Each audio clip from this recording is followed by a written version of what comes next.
Hey!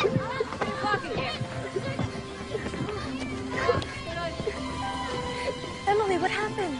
I fell off the swing and broke my arm.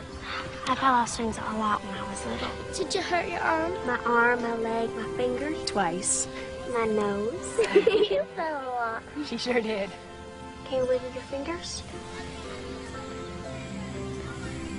You know what?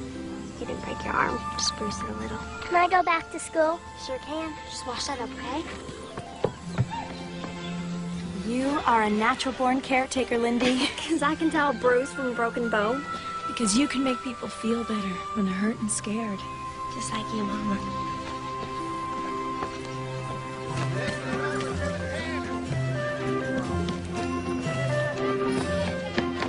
Lindy, what brings you into town? Came to get my newspapers, and I thought I asked my best fella to take my lunch at the hotel.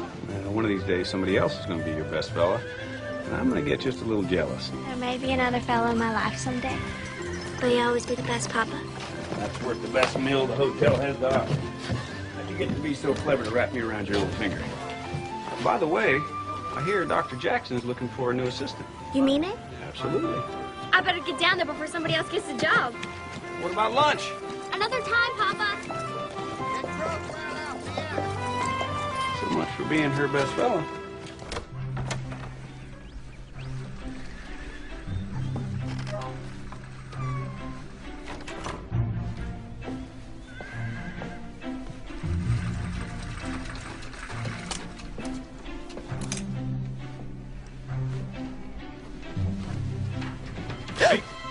Clark, you startled me.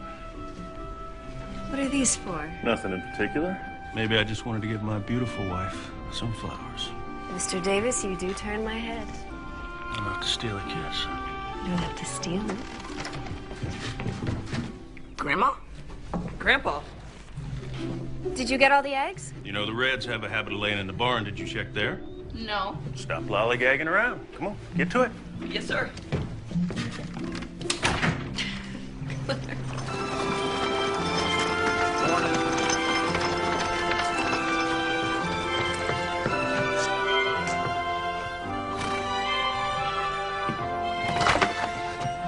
Doc Jackson, I'm here for the assistant position. Oh, would you just hold on there, Belinda? I can't hire you. But I know sutures and basic first aid. I even learned a new wrapping technique for sprains that Dr. Usler recommends. Where'd you learn that? I read his book. I've read a lot of medical books and newspaper articles. Everything I can get my hands on. Reading a few books doesn't make you qualified. Without proper medical training, all that book knowledge is useless. But I can learn. I already know more than anyone in Anderson Corner. Well, I don't doubt it. But what I need is someone with solid patient experience. This is all I've ever wanted to do with my life. I can learn so much from you, Doc. Women aren't supposed to be doctors. What about marriage? I'm not getting married. Ever? Well, Doc, Women are meant to marry and have children, which is exactly what you'll do when the right man comes along. Trust me, marriage and a career in medicine will never work. I'm not giving up. Dr. Elizabeth Blackwell applied to 29 schools before she got accepted to Geneva College. Elizabeth Blackwell is the exception, not the rule. Now, Geneva College may accept your application, but I won't. Good day. Come on.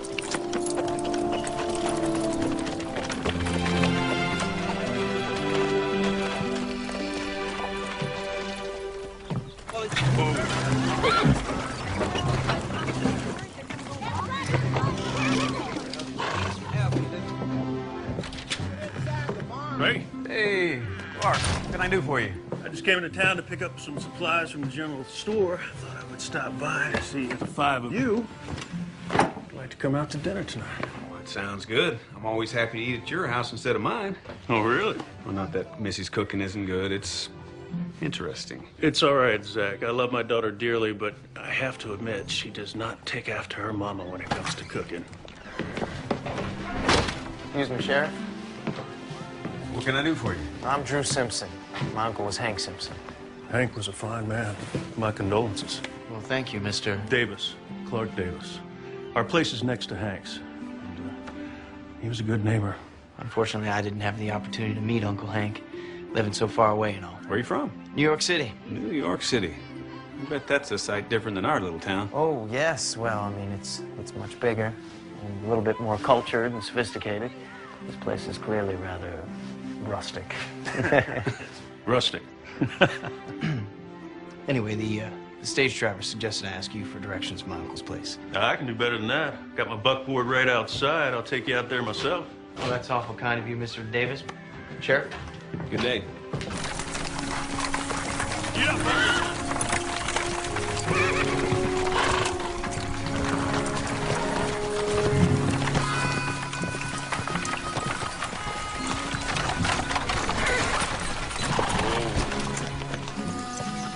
Hold me.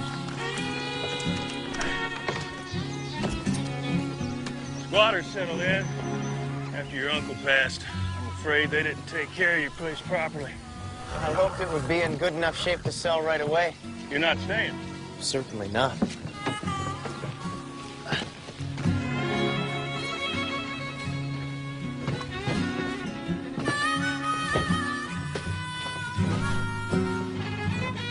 It'll take a sight of work to make it presentable. Pack rat's gonna settle into those walls if you don't get those holes patched up. Do you know anyone I could hire to do that? You don't want to do the work yourself?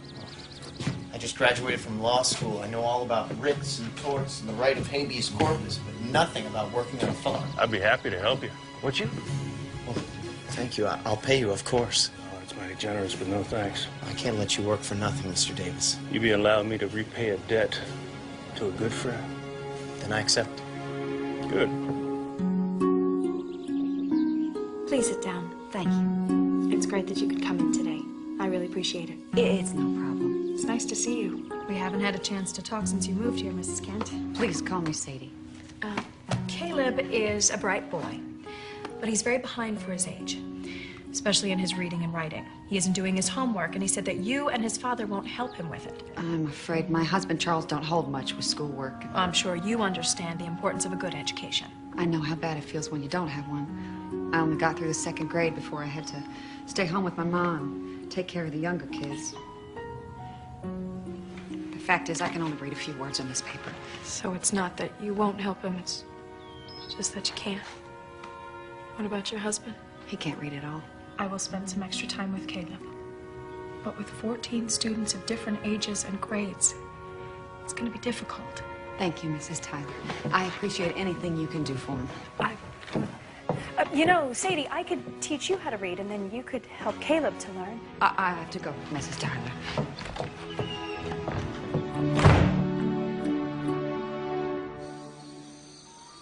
I should have figured it out. The Kents have kept to themselves since they moved into town. Couldn't have known, Mama. The signs were all there, I just missed them. Hey, Mom, hey, sis. What's for dinner? Brunswick stew. And it's almost ready, so you boys go and wash up for supper.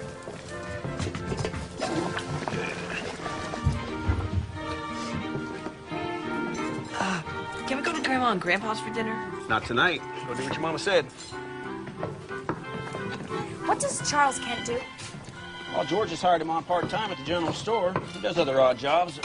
Mostly wants to get a farm for himself. How did you get all that out of him? Well, I asked him. Doesn't seem very talkative to me. Well, generally, when the sheriff asks questions, people give answers. Mrs. Kent will learn how to read. A whole new world would open up for her. Just like it did for me, Mama, when you taught me how to read. Well, she'd become a different person. Maybe that's what her husband's afraid of. What kind of woman allows her husband to dictate to her that way? I wouldn't know, Lindy. I haven't had any experience with that kind. And you never will, Zachary Tyler.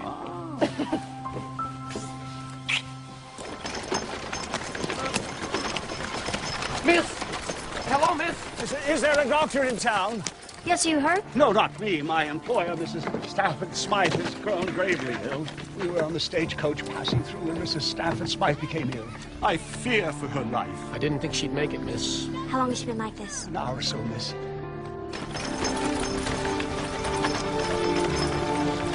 Whoa, whoa. Thought I got a patient for you.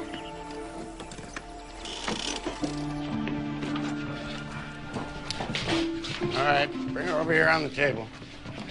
Put her right here. Put her right. That's it.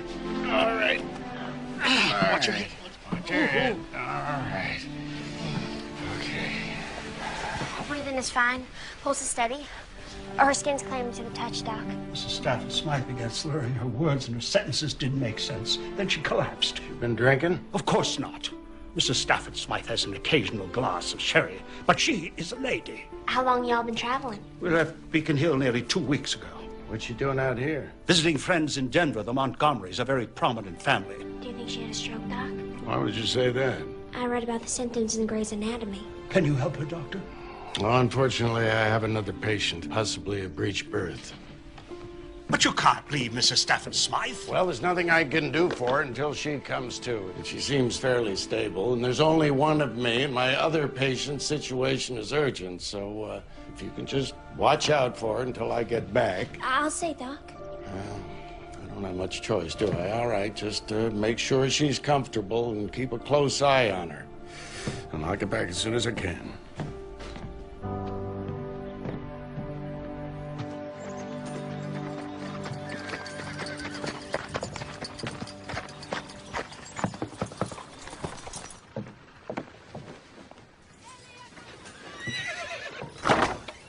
Mrs. Tyler? Hi, Sadie. I just wanted to talk to you about... I'm in trouble at school? Oh, no. No, nothing like that.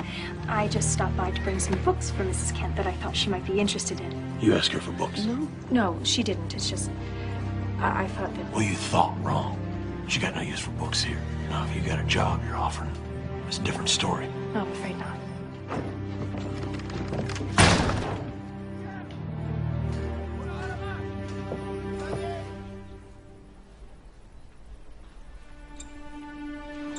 Dr. Jackson, she's awake.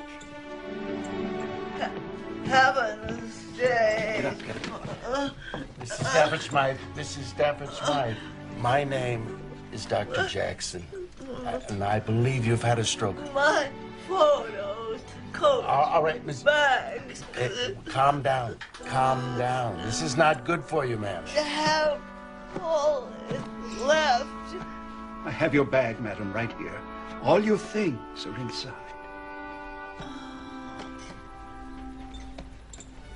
Her speech has obviously been impaired. Well, I don't think it's as bad as it could have been. Hopefully, the slurring will diminish pretty quickly and she'll regain coherent speech. There's some paralysis on her right side. But her left side seems unaffected. As soon as she's well enough, I could help her do some movement therapy. I read they're having good results with that. Well, she will need someone with her constantly until we get a better grasp of her physical limitations. I won't leave her side, Doctor. It should be someone with at least rudimentary medical knowledge. Belinda, I can do it. I don't want you to misinterpret this as a permanent job offer, young lady. I haven't changed my mind about women in medicine. So I'd be like your assistant? Not exactly. You will help Mrs. Stafford Smythe with her movement therapy. That is all. I accept.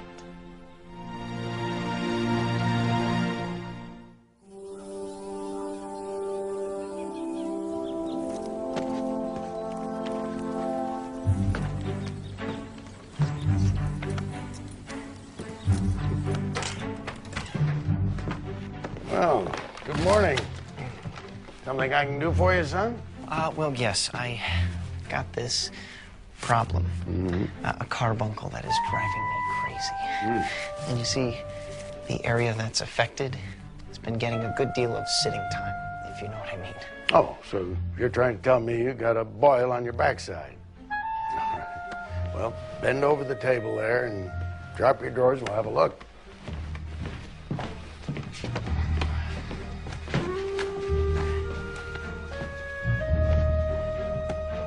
No, that is a mean-looking carbuncle you got there, all right.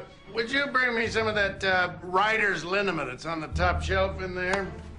Would you stop rubbing? I can't help it. Well, the more you scratch it, the itchier it gets. Here you go, Doc. Oh, hey now. Whoa. Wait, never mind.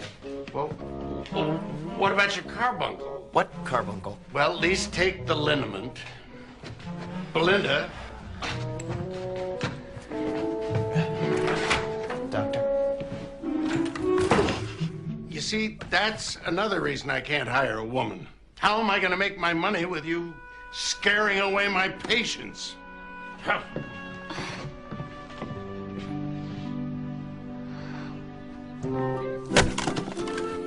what do you think? Let me get this straight.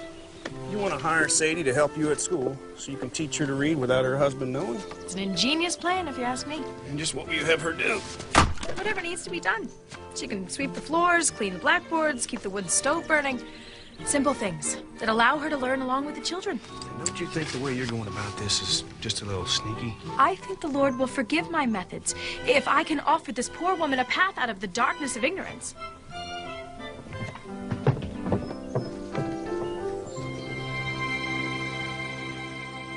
Mindy, how long is Doc going to let you stay on at the clinic? As long as Mrs. Stafford Smythe needs me. After that, Doc says I get the boot. You will prove yourself so indispensable that he will never want to let you go. That's the idea. Grandma, there's one too many plates for the table. We have a guest joining us for supper. Hey, come on in, young man. Let me introduce you to everyone. This is my wife, Marty. Hi. Hi. Daughter, Missy. How do you do? And this is my granddaughter, Belinda. Lindy, this is Mr. Drew Simpson. He inherited Hank's place, and he's come here all the way from New York City. It's a pleasure to meet you, Mr. Simpson. I trust your journey here hasn't left you suffering any adverse effects. Nothing worth speaking of. Well, I'm sure we're all very interested in hearing about your journey. I know I am. Yeah. Come, we're having a simple dinner, but fried chicken, I hope you like it. Lord, we thank you for the food that's in front of us, the family that surrounds us, and the new friend that's joined us at our table. Amen. Amen. Jacob, honey, guess first. Would you like a biscuit, Mr. Simpson? Thank you. I'm very sorry about your uncle. He was a wonderful man. Belinda spent quite a bit of time with him these last few weeks. She nursed him right to the very end. That was very kind of you. Well, Lindy's a natural caretaker. In fact, she's working in town with Doc Jackson. I hope to be a doctor someday. Oh, that's rather unusual, isn't it? Pardon me? A woman doctor.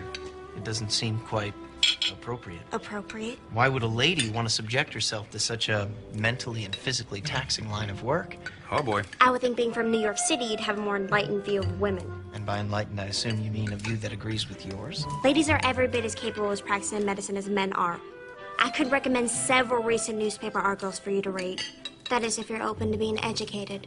I think you'll find the majority of men uncomfortable being tended to by someone of the weaker sex. That's true. Some men might be so intimidated that they run away in embarrassment. I'm just saying that, like most men, when I marry, I'll need my wife at home. She'll have enough to do just taking care of me and our children. I'm sure she will. More potatoes, anyone? Yes. Please.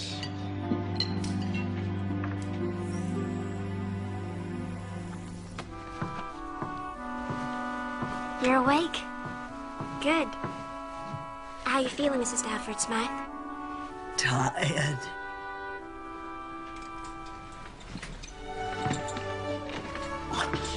No, don't need help. Your speech is better today. But not my arm. With movement therapy, it's possible to regain use of your arm. Like this. Don't touch me. You're awake, madam. This is wonderful. Don't fuss over me, Winter. Oh, sorry, madam. We should let her get some rest. Of course, miss. I'll be in the next room, madam. I won't leave you. I know you won't, Winter.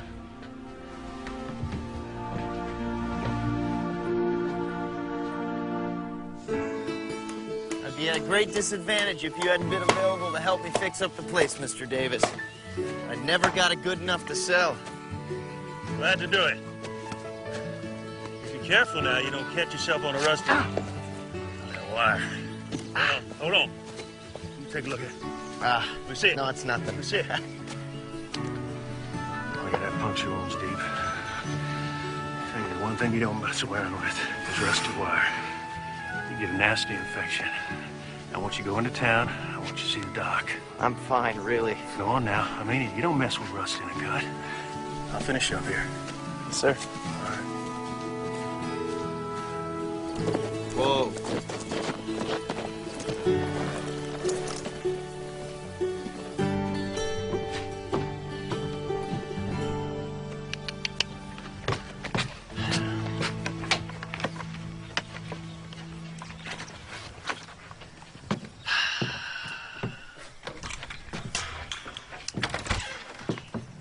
afternoon, Mr. Simpson. Good afternoon, Miss Tyler. I came to see Dr. Jackson about my hand. He's out checking on patients. Why, what's wrong? A little run-in with a rusty wire. When do you expect the doctor to return? Not for hours. Rusty wire? Tetanus can take hold pretty quick.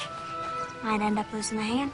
I think you're exaggerating. I understand that you're uncomfortable being tended to by the weaker sex, but unless we clean that wound immediately, it might be too late. Lockjaw could set in by tonight. Although that may not be the worst thing. All right. How much humble pie do I have to eat to persuade you to help me? Just enough to make me believe that you sincerely regret saying that I have no business becoming a doctor. I most sincerely regret it. Come inside. My grandpa tells me you went to Columbia University. You didn't mention it the other day at dinner. I guess I could have worked that in when you offered to recommend articles to help enlighten me. That would have been a good time. You're so fortunate to have the opportunity to study at Columbia. I suppose that's true. I can't be a doctor without the proper education. Most hospitals won't even consider me for a nursing position. But the proper education requires a great deal of money. I've been saving for a long time. I'm sorry if it stinks. Oh, no, it's all right. Actually, you've been very gentle. There. You're all set. Remember to keep the wound clean. At the risk of bringing up an old argument, I must say that you're a bright and beautiful young woman. Beautiful? Yes. Anyway, you'll surely be married before long. Why would you want to waste your time preparing for a career that you'll have to leave?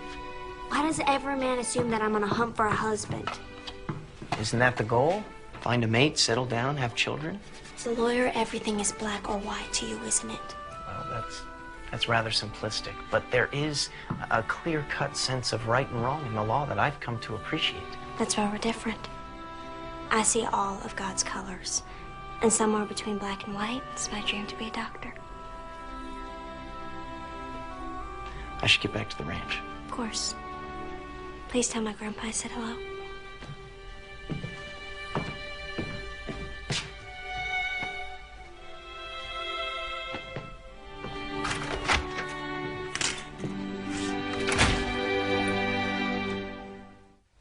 Those sheets are rough.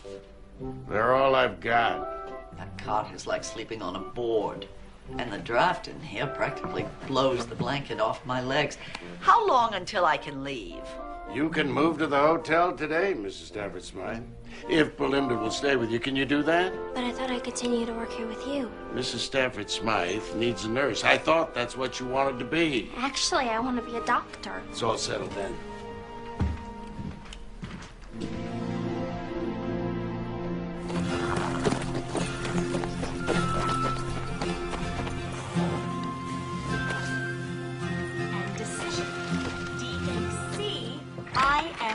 ISION.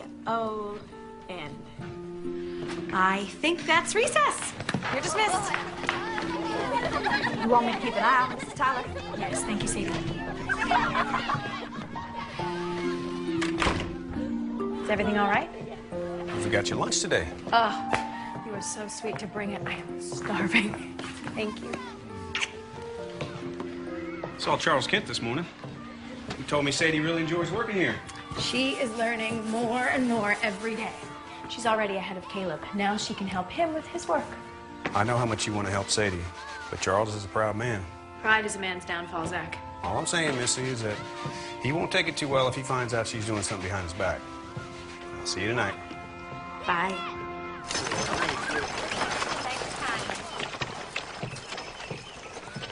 Windsor, is this the best room the hotel has to offer? I'm afraid so, madam.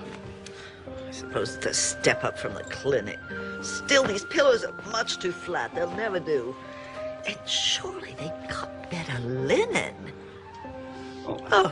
I'm mortified by these inferior accommodations, but I'm afraid it's not possible to get anything better in this uncivilized outpost. Oh, Miss Tyler, please come in. Madam, I'll just be down in the restaurant to check on your tea. Wash the china yourself, Windsor. I don't trust these people to have high standards of cleanliness. Yes, ma'am. How you feeling today, Mrs. Stanford Snack? How do you think I'm feeling, being forced to endure these primitive conditions? You know, we're not all uncivilized here. Really? Did I somehow miss seeing the opera house, or a good library, or even a hat shop with the latest fashions from Europe? No? I thought not. Anderson Corner has other things to offer. Such as? Good people, and a church that welcomes everybody, including strangers. And we take care of each other in difficult times. You've never even been outside this small town, have you? Actually, I was born in New York. I didn't come here until I was 14. So I do know a few things about the world outside. But I much prefer Anderson Corner. You actually like it here. Compared to New York, it's heaven on earth. I'm gonna miss it terribly when I leave to study to be a doctor. Well, now there's a surprising ambition for a farm girl. I believe it's what God called me to do. God? Ha! Don't put your trust in God, young woman. He is unconcerned with your ambitions. You don't mean that. The only thing you have to rely on in this world is yourself. I must be awful lonely believing in nothing but myself. When you've had a little experience with the harsh realities of life, you'll abandon that naive faith. I've had a great deal of experience of harsh reality. Without my faith, I'd expect I'd be much like you. How's that? Very unhappy.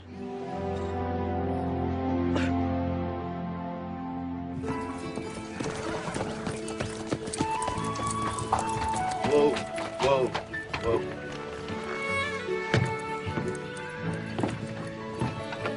Hello. Hi.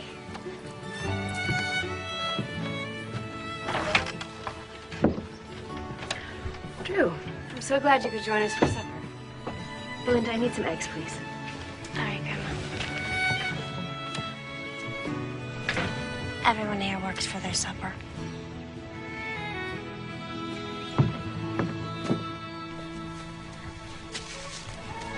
Might as well spit it out. What? Whatever it is you're stewing over. I apologize for being so opinionated and outspoken. You probably can't help it. Can you? Not to save my life. Truce? Truce?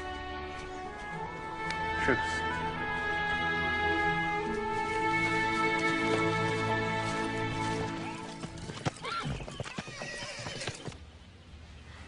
Now remember, as I'm moving your arm, gotta imagine you're doing it on your own, okay? I saw you reading late into the night last night. Oh, I'm so sorry. Did light keep you awake? My age keeps me awake. I'll turn the light out earlier tonight. Must have been a very interesting book to keep you awake at that hour. Oh, it is. It's called The Laws of Life, and it's written by Dr. By Elizabeth Blackwell. You know of her? I heard her speak in Boston. She's a very intelligent woman. Can't imagine what it must be like to hear her speak in person. You sound like you greatly admire her. She's done so much to pave the way for women to become doctors. And that's what you want to be. I'll be fortunate if I'm able to train to be a nurse. The schooling for doctors is terribly expensive.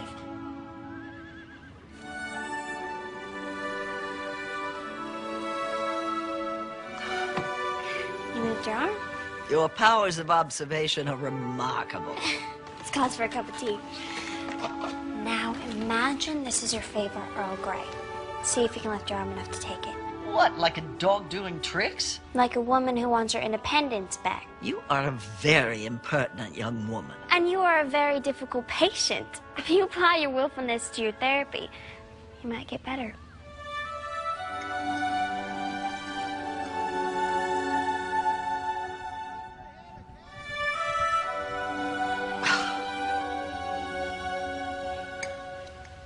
I'll try again in the morning.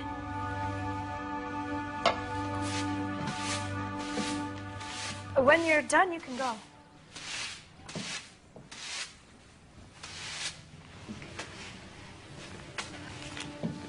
Who is Charles Dickens? A very talented author. You can borrow the book if you like. Oh, no, thank you. I'll see you tomorrow, Mrs. Tyler. Okay.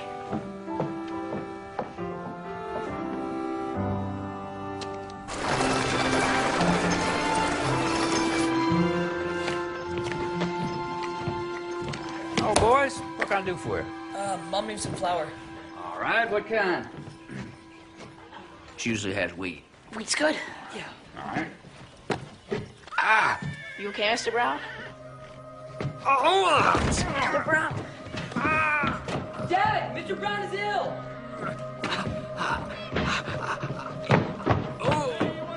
George? Doc, George needs to have you take a look at him. He's got a pain that's got, he can't even stand up straight. All right, get him up there on the table and have a look at him. All right, George. You've been vomiting, huh? Yeah. Mm-hmm. Oh, you don't have a fever. You've been into the candy again? Well... Yeah, I thought so. I gotta get back to the office. If you need anything, let me know, Doc. All right, thanks, Zach. Bye, Daddy. Would you get my watch over there on the desk, Belinda? We'll take his pulse. Checking for rebound tenderness. Well, if you're so smart, what am I doing now? Using McBurney's point method to diagnose what's wrong. 125. And I suppose you have an opinion. I think he has acute appendicitis. He probably needs surgery. If he has an appendicitis attack, it's not bad enough to warrant surgery. But if his appendix were to burst, Doctor... Burst? Just calm down, George. There's nothing to worry about now. You can get up. All right. Look, if you get a fever, or if the pain gets considerably worse, you come and see me. Even if it's in the middle of the night. You take a teaspoon of this 3 times a day till the pain goes away. And, George, you stay out of that candy jar. You're a grown man, not a 5-year-old. Yes, sir. All right. Much obliged.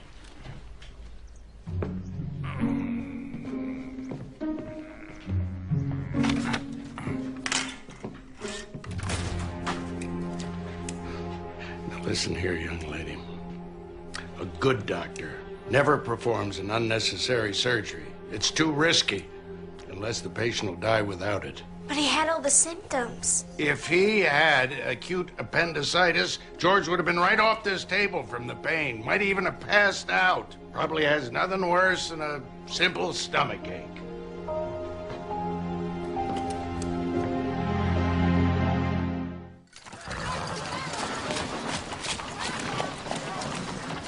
Mama, what's this word? Capture. And this one? Elephant. It says, then they went out to capture the wild elephant. How do you know what that says, Sadie? Mom was learning to read at school with me, Pa. She's real good. Moms!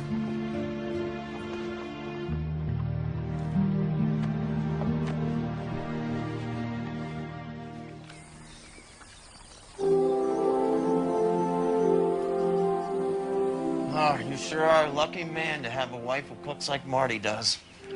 I am blessed, that's for sure. I thank God every day that he saw fit to put me and Marty together. When did you first know you loved her? That's easy. When I thought I'd never see her again. I felt a terrible emptiness inside of me. And I knew that if I didn't get her back, nothing would ever fill that up again. It's a pretty clear sign. I thought so. What about you, though? Tell me about that life you got to get back to. You got a young lady waiting for you? No. My father thought I should concentrate on school before getting serious about anybody. He may be right. He's always right. Sounds like a man who's pretty sure of himself. If he's ever had a moment's doubt, he hasn't admitted it. Considers it a weakness, I'll bet. Yeah. He says if someone senses weakness in you, that's when they go in for the kill. Well, that's a pretty harsh way to look at life. But probably true. In a legal battle, anyway.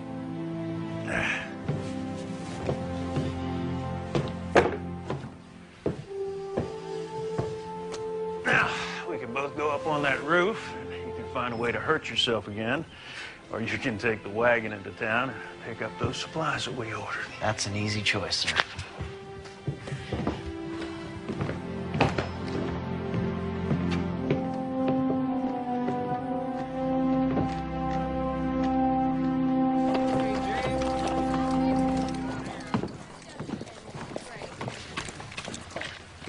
Charles.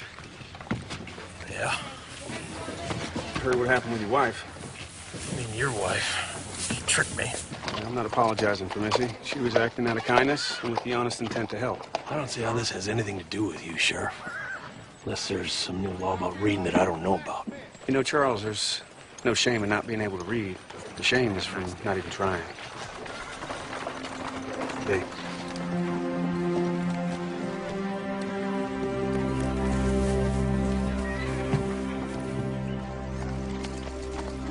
I know it hurts, but that's a good sign. It means your nerves are kicking back in. If you just try a little bit harder. I am trying. You're giving up too easily. Who do you think you are to talk to me that way? An ignorant, low-class girl in a godforsaken town in the middle of nowhere. I may not have a college education, but I'm well-read and definitely not ignorant. And as for class, I come from a good family that could teach you a few things about what that word really means. Get out of my sight. With pleasure.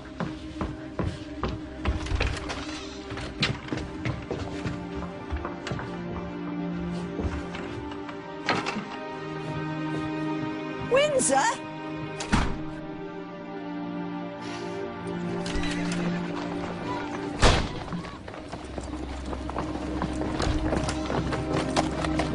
Miss Belinda! Miss Belinda, please, wait up! Wait up, Miss Belinda! Miss Belinda! I'm sorry, Mr. Windsor. I know you're taking her abuse, but I'm not about to. Mrs. Stafford's wife will never mean to be abusive to you, miss. I don't know what you call it back east, but out here we call it rude and unacceptable behavior. May I share something of a personal matter with you, Miss Tyler? Something I'd like to show you. This is Benjamin and Lucy, Mrs. Stafford Smythe's children. I thought she didn't have any children. She doesn't now. Oh, I see. Mrs. Stafford Smythe became a widower shortly after Lucy was born, and her children became everything in her life, miss. What happened to them? Lucy passed away when she was 5 of the scarlet fever, and Benjamin drowned just before he was to graduate from Harvard. Terrible. When Mrs. Stafford Smythe lost Lucy, the only thing that kept her going was Benjamin. And when she lost him, I was afraid she... So sorry. That explains her anger and bitterness, but it doesn't excuse her behavior. I just want you to understand that Mrs. Stafford Smythe was not always the way she is. She was a kind, generous woman. Try to think of her the way she was, before unbearable loss changed her. Try to see her with a forgiving heart, and not a judgmental mind.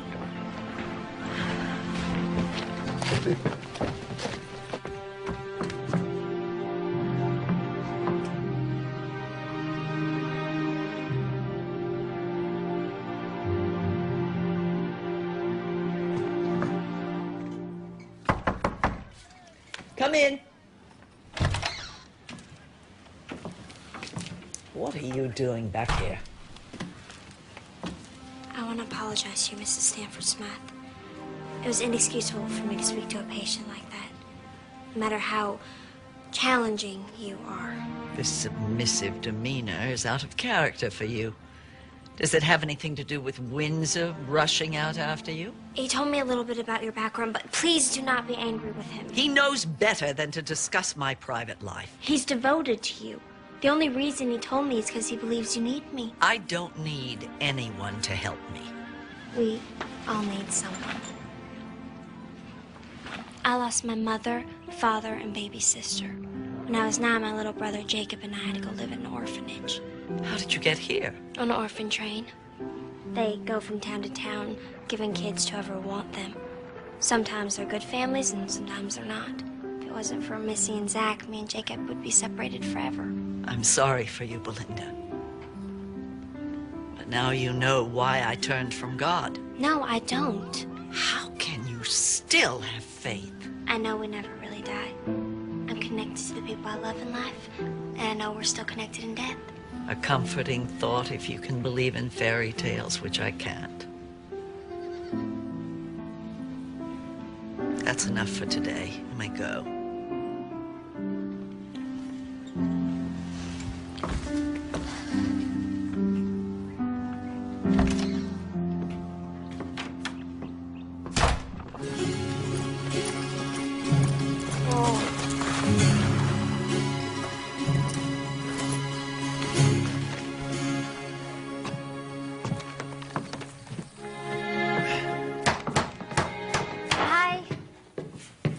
Belinda. I was visiting my grandma. She wanted me to bring lunch to y'all. Well, your grandpa went into town to pick up some lumber. He should be back soon. I'll just leave this here then. Wait. Why don't you stay and visit a while? I can't. I should be getting back to the clinic. Well, I was thinking that maybe we could have lunch at the hotel sometime. I'd like that. Tomorrow? Well, sure.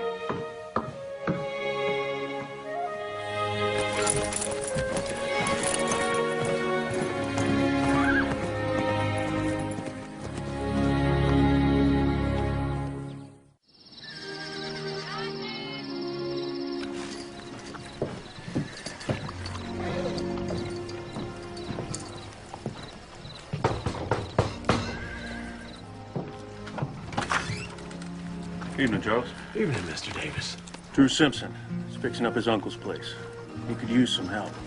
He'll pay you a good wage, and I thought you might be interested in the job. Can I work around my hours at the store? You bet. All right, then. I'll be there after lunch. I'll see you then. All right. Mr. Davis, thank you, sir. I really appreciate the work. You're welcome, Charles. You're welcome.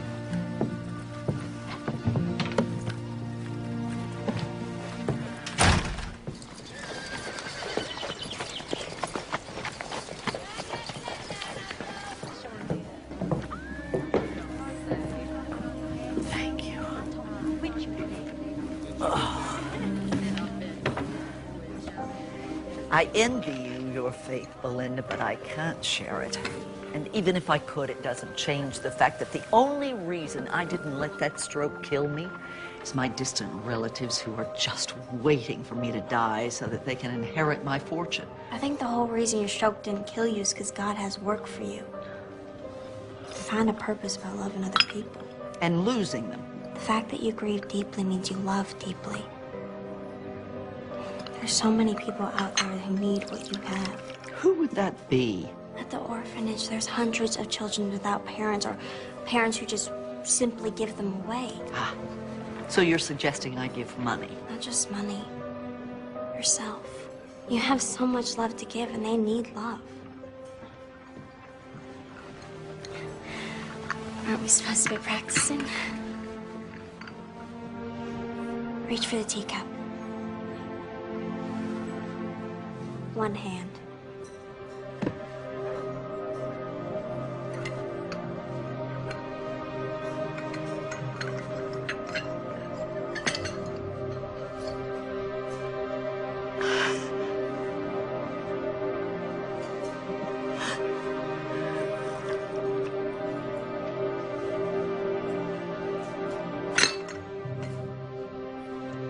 Best cup of tea I ever had.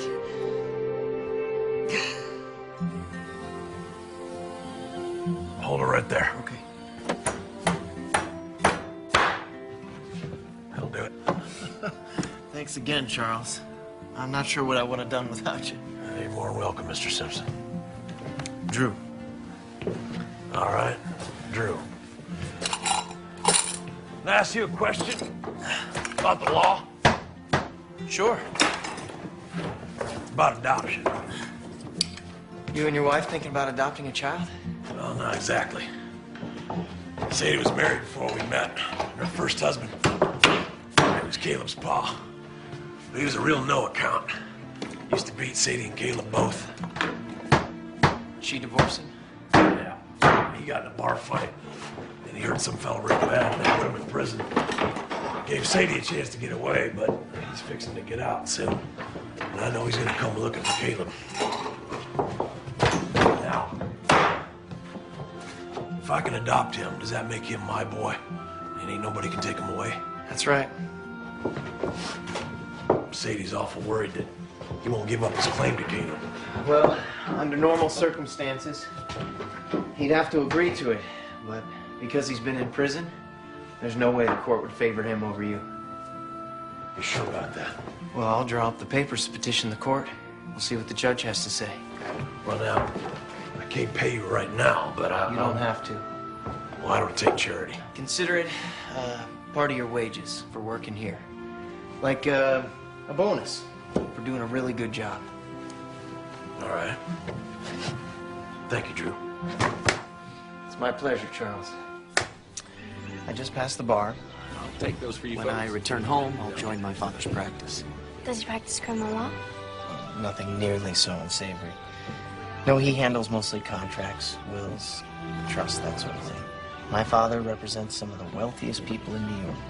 So you'll only be helping the rich people?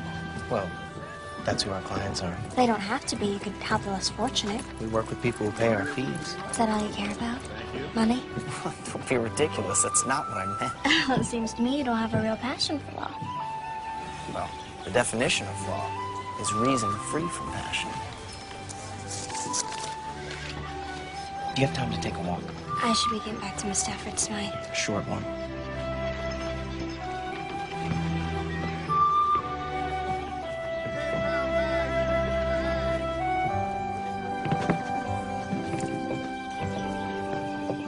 So do you really want to be a lawyer, or was it simply expected of you? It was always understood that I would follow in my father's footsteps, yes. What does your mother think?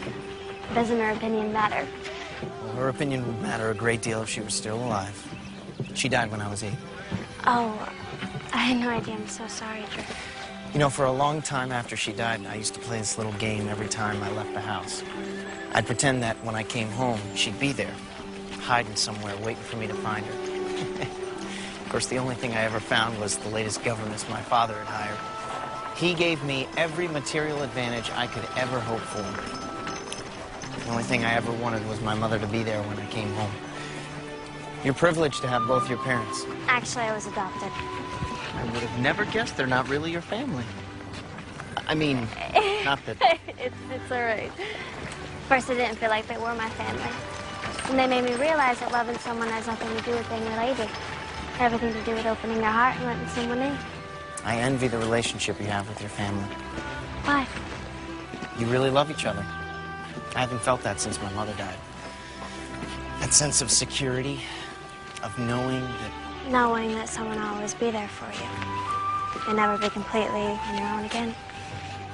Yes. Exactly.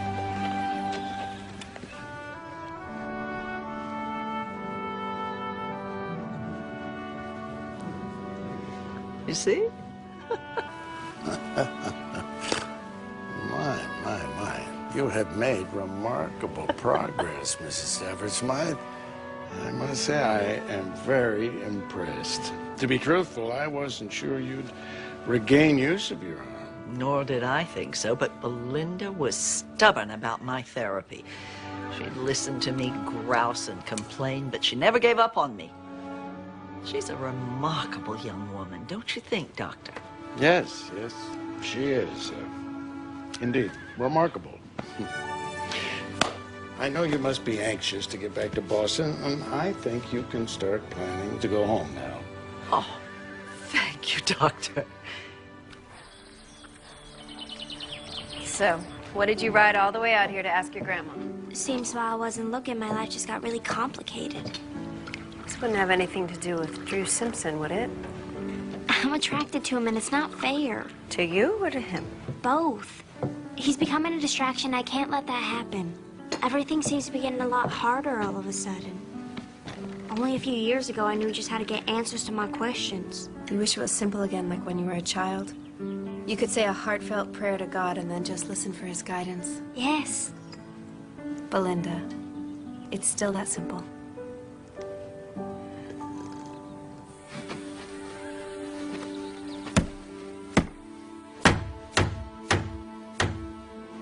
Drew, you want to take a break? What? Oh, no. I'm fine.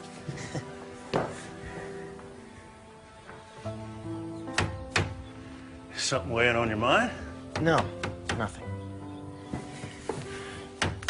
Have you ever had that experience where you think a person is one way and they turn out to be something else entirely? I think we've all had that experience at one time. I had Belinda all figured out. Then I get thrown for a loop. And that's bad. Well, it's complicated. She makes me think about things I thought were all settled. Such as? Where I'm going to live, what I'm going to do, even whether or not my life has any real meaning or purpose. A woman can do that to a man. I know what I want to do with my life. What want to sell this place, go back to New York, go into my father's firm, get married, and raise a family. Well, in that case, what is the problem? Belinda is the problem. I don't want to think about her. I don't want to get involved with her. She's nothing like the kind of woman I have planned for my future. She wants a career in a man's field. She's opinionated, outspoken, strong-willed, smart, kind. That doesn't sound like a problem, son. That sounds like an opportunity. Whoa.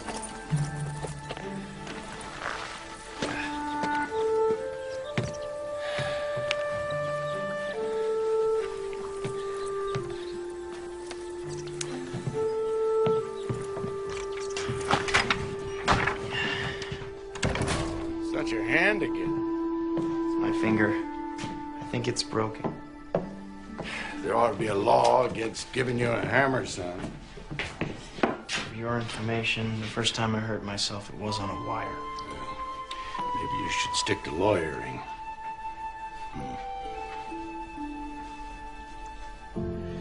Belinda, why don't you look at the boy's hand?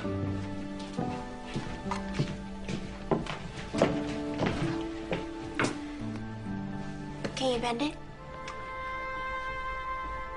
I guess I can. I think it's just a bruise. I can splint it if it's broken. It might be quite cumbersome. Just leave it. Have lunch at the hotel with me today. I'm sorry, I can't. Tomorrow, then? I have Mrs. Stafford's mite to tend to. Well, maybe we can find time. Do you want the splint? What? No.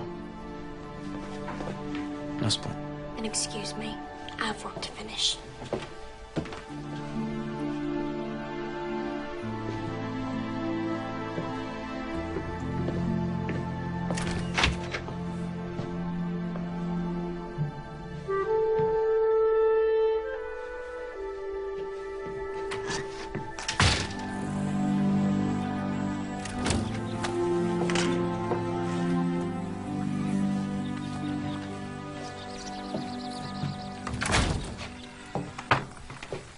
Belinda, wait. I have to get home, Drew. I have things to do. Why are you being like this? What happened? I don't know what you mean. Yes, you do. When the farm sells, you'll be moving back to New York, right? Well, yes. And I'll be staying here. So where does that leave us? You'll go back to a life I can barely imagine. Meeting with rich clients in a big office, going to fancy balls with orchestras, dancing with well-bred girls in satin gowns. After a while, you won't even remember me. Hand me that, please.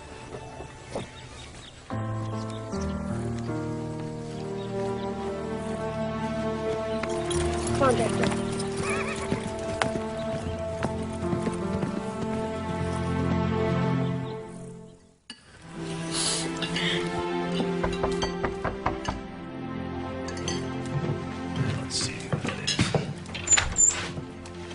Charles. Evening, Sheriff. Awful sorry to interrupt your family meal. Would you like to join us, Charles? Oh, no, thank you, ma'am. I just came to drop this by. It's for Miss Belinda.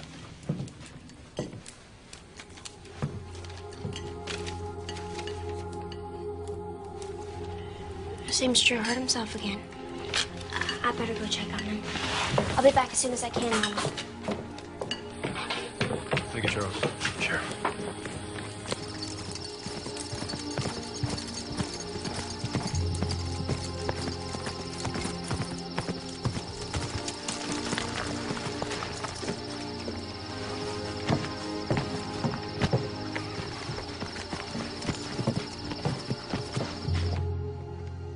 Drew?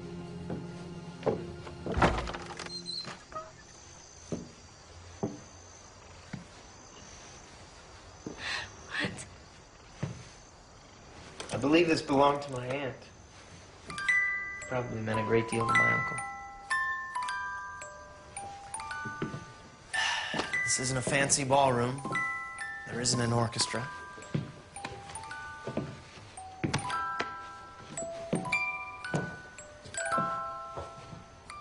But if I can can have this dance. I promise you, Belinda, I will never forget it.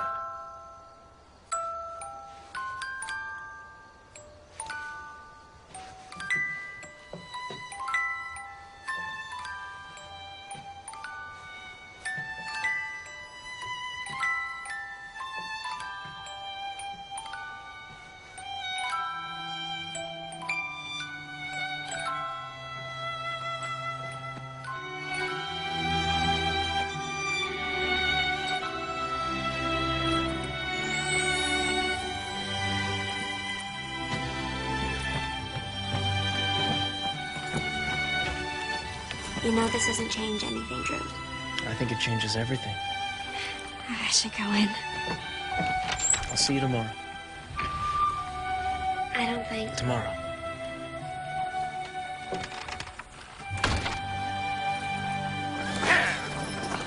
Dr. Jackson has given me the go-ahead to travel home to Boston.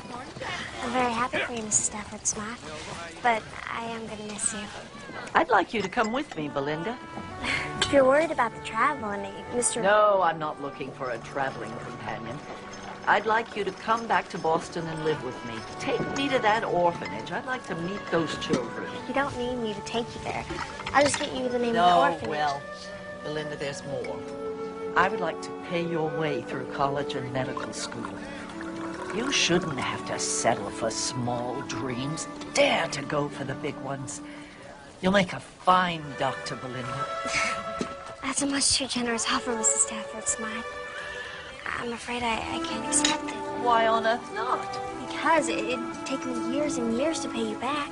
Well, it's not a loan, it's a gift. I'm a very wealthy woman. I can afford to do this for you. I would like to think if my Lucy had lived, she might have grown up to be just like you, Belinda. Even if I could accept your offer, they'd never accept me into a good college. I mean, most of the schools don't even allow women. Oh, posh. I'll just send up a smoke signal to my friend Sam Gregory. Dr. Samuel Gregory? The Dr. Samuel Gregory who founded Boston University School of Medicine? Yes, one and the same. I don't know what to say. Well, say yes. Thank you, Mrs. Stafford Smart. Thank you. Now, I know that you'll need to talk this over with your family. But when I leave next week, I hope you'll be with me.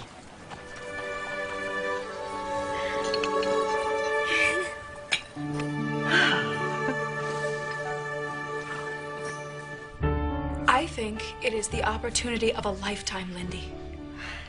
But Boston is very far away. And we'd certainly miss you. And I'm gonna miss you. And Papa and Grandpa and Maddie and Jacob. I can't leave Jacob. Oh, we'll take good care of him. Besides, we all knew that you were going to have to leave Anderson Corner one day if you were going to get a good education. It scares me about thinking of leaving everyone. When I came out here from back east, I was scared too. So was I. When I left with my first husband, really, I had no idea what lay ahead. The only thing I knew was that I was leaving the only home I'd ever known. How'd you both do it? When you face the unknown, you have to gather every ounce of courage you possess, and then tell yourself that if it's the right thing to do, everything will work out fine. And if it doesn't, you can always come home. So you think I should go? I think you should do what your mom and I both did. Pray about it. And then decide.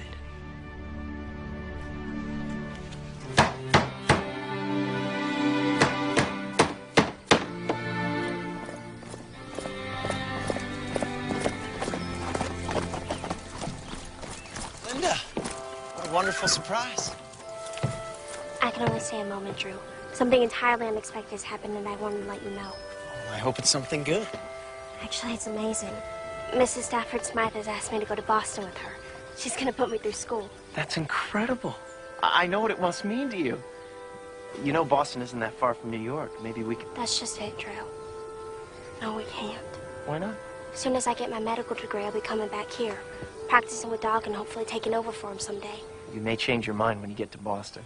It has a great deal to offer. It doesn't have what Anderson Corner does.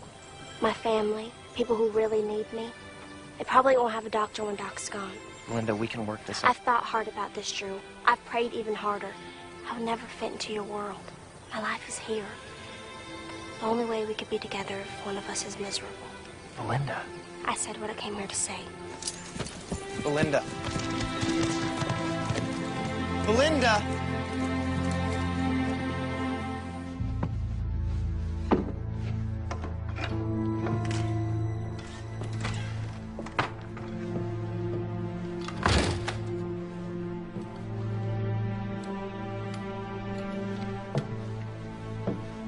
Who is it?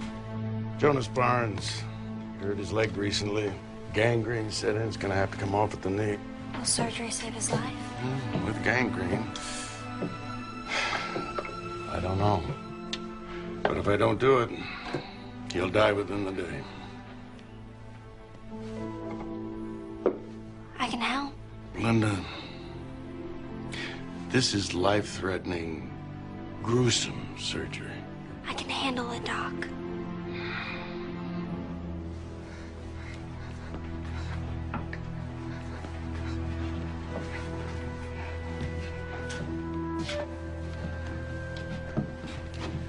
Cora, I need you to wait outside.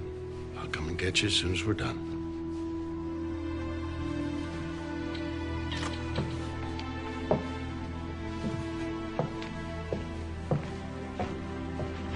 All right, Jonas. I think we're ready to start. Maybe you could say a little prayer first. Of course. Belinda? Lord, we are eternally grateful that you are here with us now, and pray that you bless Doc with a steady hand, and bless Jonas with a peaceful heart, and Cora with the knowledge that you are in control of this day. Amen. Amen. Amen. All right. I need you to lay back there now. Everything's gonna be all right. Count to 10 with me, okay? 1, 2, 3, 4, 5. 5.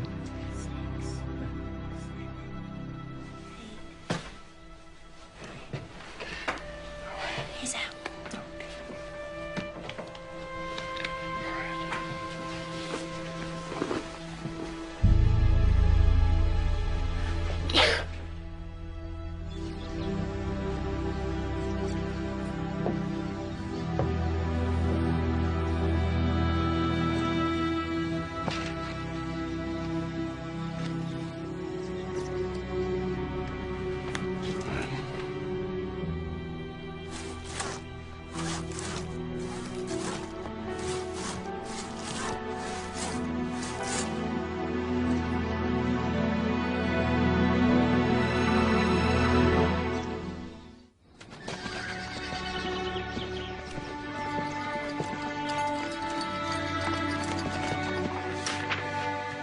This starts the process to make you legally Caleb's father.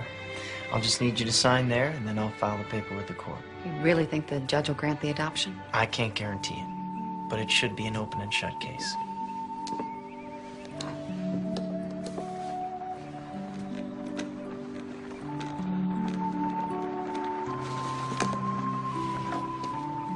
Your turn, Charles. Can I sign for Charles? Well, I'm afraid not. You just put your X right there.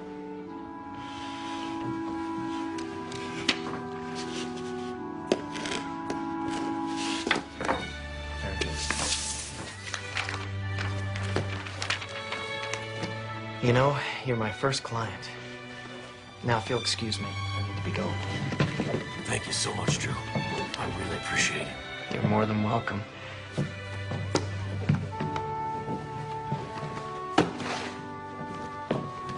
Thank you, Sadie.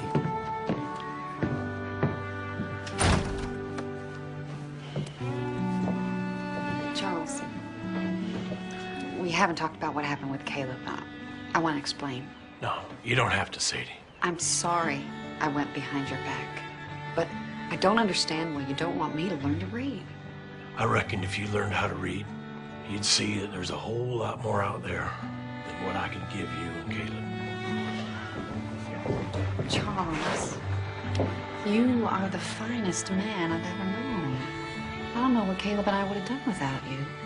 Oh, Sadie, I love you both so much. And I've been mighty proud to give Caleb my name. But I wonder if he's going to be ashamed of me. You know what would make your son proud of you, Charles?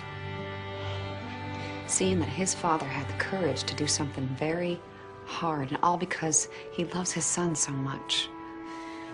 If I can do it, I know you can, Charles. It would be nice to be able to read that piece of paper that says I'm Caleb's pa. I think she might teach us together.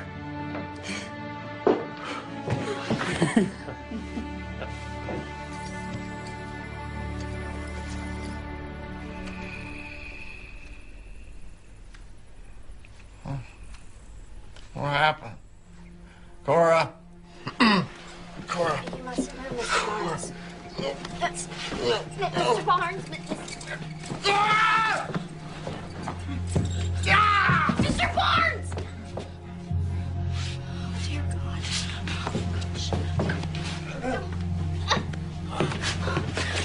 What happened? He got scared. He started asking for Cora. I tried to stop him, Doc. I'm so sorry. All right, go get some bandages. Hurry. Hurry. Get you back into bed now. Okay? If you can. All right. Just calm down now. Just calm down. Calm down. All right, it's gonna be all right. Now, Jonas, it's gonna be all right. It's gonna be all right. Listen to me, Jonas. You have to relax. Jonas. Shh, shh, shh. All right. Shh, shh. You have to relax. Jonas. Oh, Jonas. Please don't do it. Oh. No. Jonas.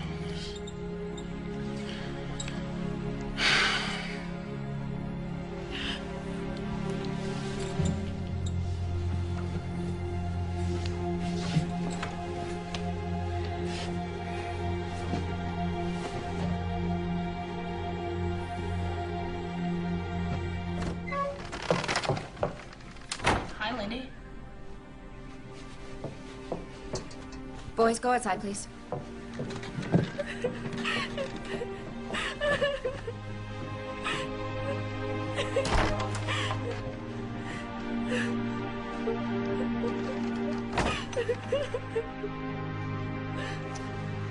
Poor dear. I tried, Grandma. I really did.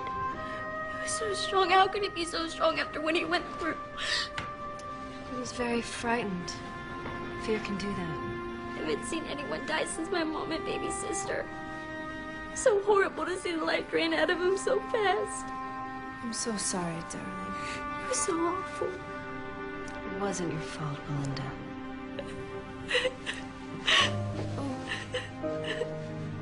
It's okay.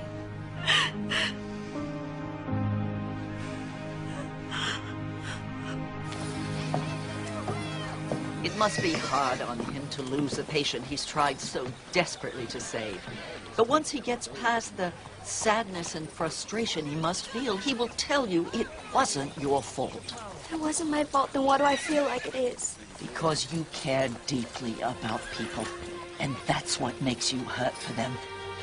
And that is also what will make you a good doctor. I don't think I'm cut out to be a doctor after all. I'll just stay here and be Doc's assistant if he'll let me. Belinda, you can't mean that. I'm afraid I do. No.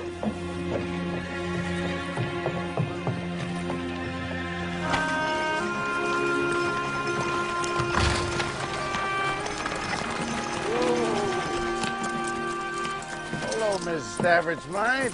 Did you tell Belinda it was her fault that poor man died? Of course not. Did you tell her it wasn't? Well, you don't mean that. I didn't think. Exactly.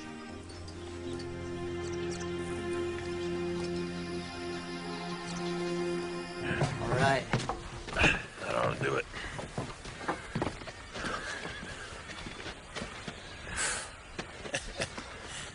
I don't think you have any trouble finding a buyer now. I already know the buyer I want. Charles, would you and Sadie like to take this place? Oh, we can never afford a place like this. You could if I loaned you the money. You never accept a loan that big. What if we called it a mortgage? Except you can pay it off as you can. In a way, I owe you, Charles. You showed me how good it feels to practice the law when I'm helping someone who really needs it. So, Charles, what do you say? Will you take this place off my hands for me? Yes. Yes, I will. Thank you. You're welcome.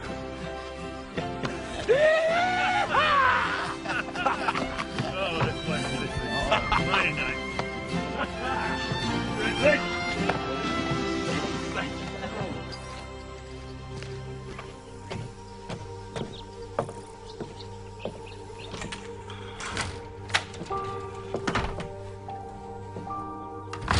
Doc? Doc, are you here?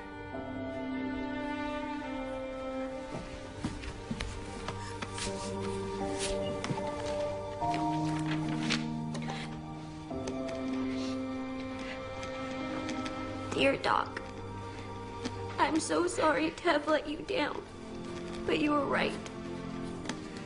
I don't have what it takes to be a doctor.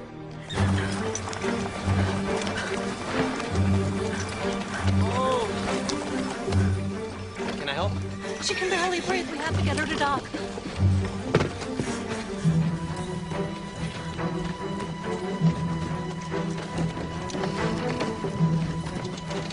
Hold on to her.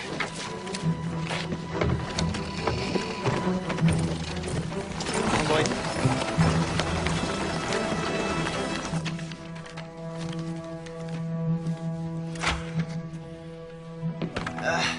Where's the doctor? He's not here. Belinda, I need your help. You have to help her. She's turning blue. I don't know what to do, Caroline. I'm sorry. You're her only chance right now. I can't be responsible for Sally's life. This is your destiny, right? This is what God wants from you. You have to believe that, Belinda. I do. Please. Trouble breathing. What is it? What's wrong with my baby? It could be a number of things. If my diagnosis is wrong. Please, Belinda.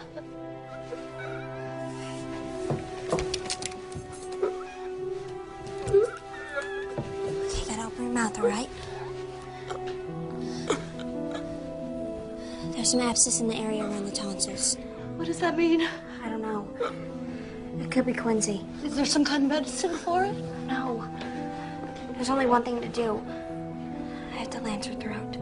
Then do it! Caroline, I've never done this procedure before or anything like this. I'll help you. Whatever I can do. What can I do? Okay, get the tray and get the mask.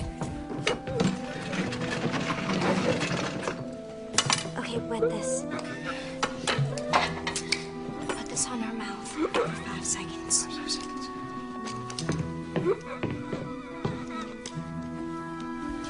One. 2, 3, 4, 5. You gotta hold her head still so she won't move.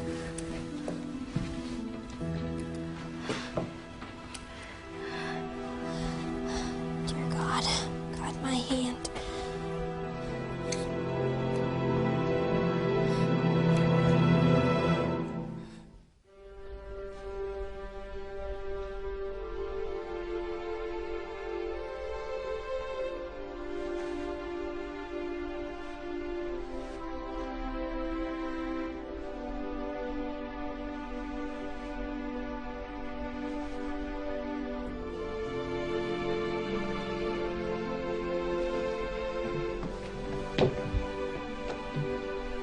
Looks like she'll be fine. Belinda, what you did. Could have gone the other way. I could have lost your Drew. But you didn't. You were smart enough to figure out what to do and brave enough to do it. I was terrified the whole time. It didn't stop you. Oh, Belinda, I have been looking all over for you. What's happened? What is it? Belinda saved my daughter's life.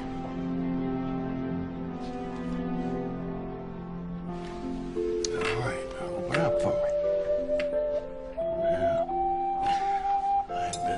throat is really sore, huh? Good excuse for your mama to churn some fresh buttermilk for you. I sure will.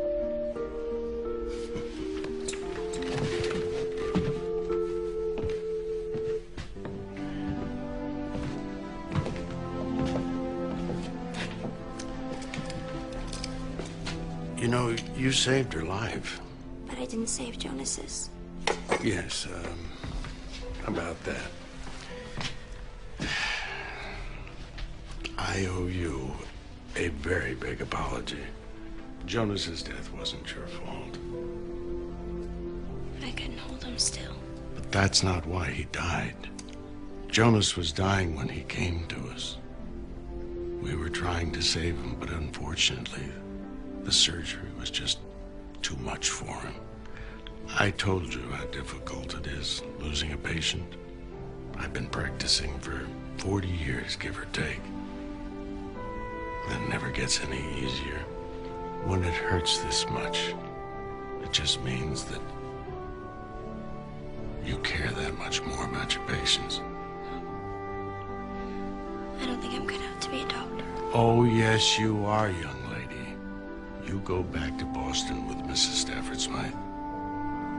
But you just make darn sure that you come back here when you're a doctor. Well, don't start crying or else I'll think I made a mistake after all.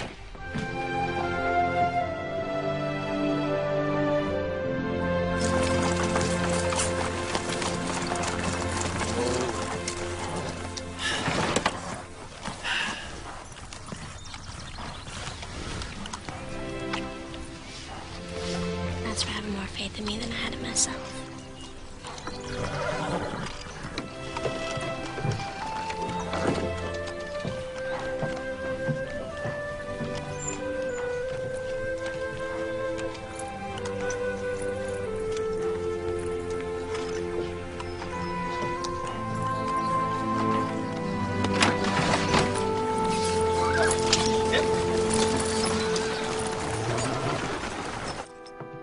Are you sure you don't want us to see you off at the stagecoach? I'd rather we say goodbye here.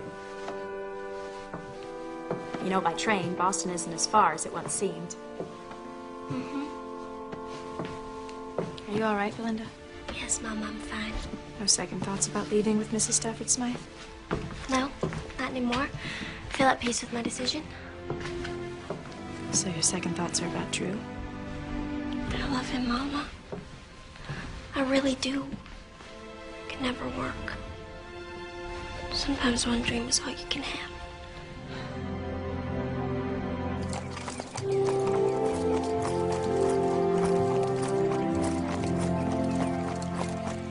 Whoa. Morning, morning.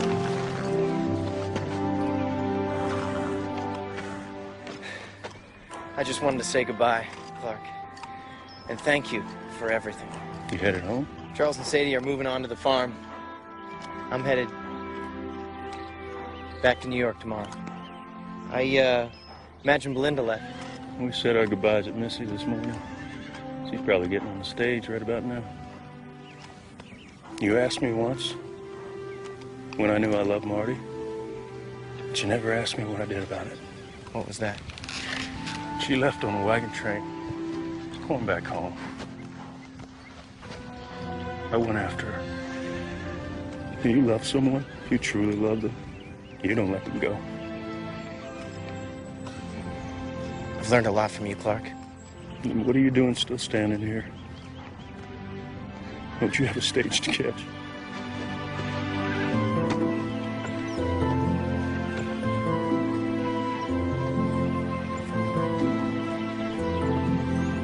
Last call, Denver stage.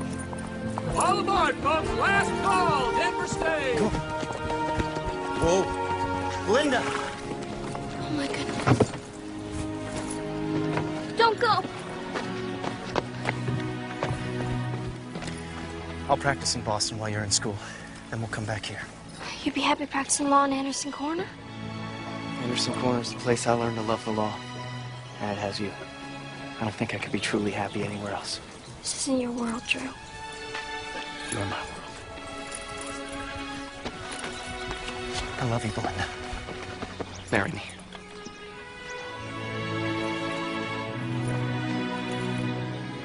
Oh, there's a train back to Boston most every day. You'll catch one next week. Windsor will meet you at the depot, won't you, Windsor? I'd love to marry you, Drew.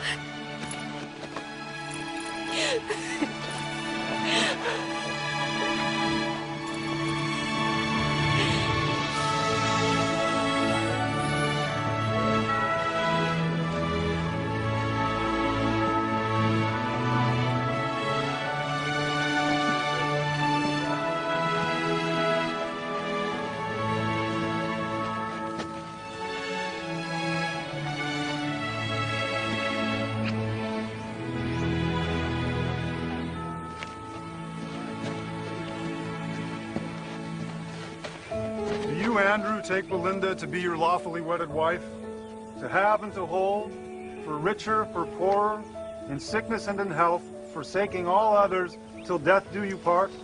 I do. And you, Belinda, take Andrew to be your lawfully wedded husband, to have and to hold, for richer, for poorer, in sickness and in health, forsaking all others, till death do you part? I do.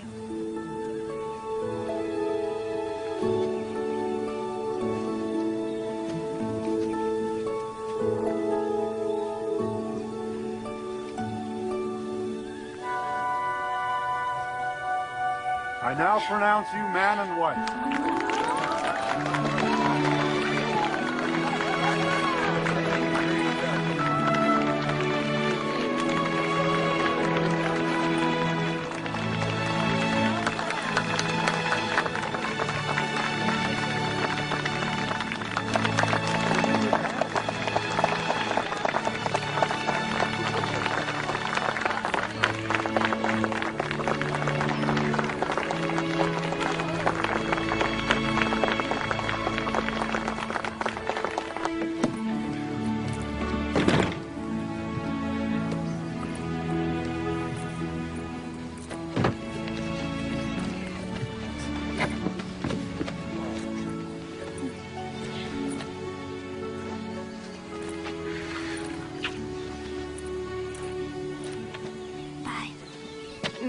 Be safe. You know I will. You know I will. Take care, son. Thank you so much. Bless you.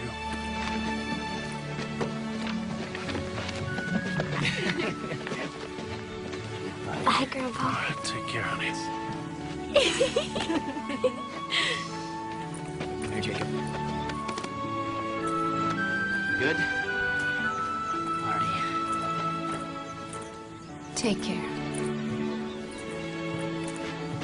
Thank you. Absolutely. Take care, my girl. Will do.